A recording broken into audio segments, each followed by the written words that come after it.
In November 1970, a hiker walked through the cold, silent Isdal Valley in Norway, a place locals called Death Valley.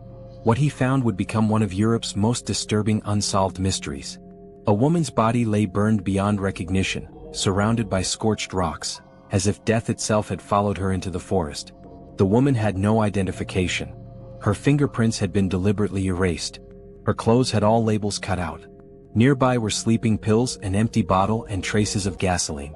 Authorities could not even confirm her name. 2 suitcases were later found at a train station. Inside were wigs, sunglasses, foreign currency, and notebooks filled with coded symbols. The woman had checked into hotels across Europe under at least 8 fake identities. Witnesses recalled her as strange and cautious. She spoke multiple languages. She asked hotel staff to change rooms frequently. Some remembered her staring silently, as if she knew she was being watched. Was she a spy during the Cold War? A victim of intelligence agencies? Or someone trying to erase herself from existence? Even today, her identity remains unknown. The Isdal woman entered the valley with no past, and left behind a mystery that time itself refuses to solve. In 1922, the isolated Hinterkaifeck farm sat silently in rural Germany. No neighbors, no nearby roads, just fields, and a secret waiting to be discovered. One by one, 6 members of the family were lured into the barn, and murdered with a farming tool. Even the children, even the maid. Days later, neighbors noticed smoke from the chimney. Animals were fed. Food was eaten.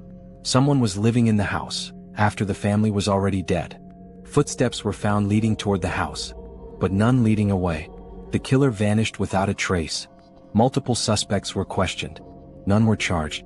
The murder weapon was never officially recovered. The farm was later demolished. But the question remains: who stayed with the dead?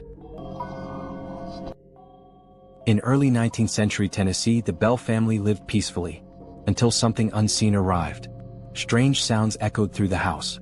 Scratching, knocking. A voice soon followed, calling itself a spirit. The entity slapped, choked, and tormented family members. Witnesses heard it speak, argue, and even quote scripture. The spirit claimed responsibility for poisoning John Bell. He died shortly after, under circumstances no doctor could explain. Even General Andrew Jackson visited the farm.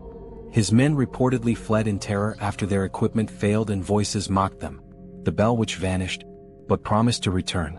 And some believe it already has.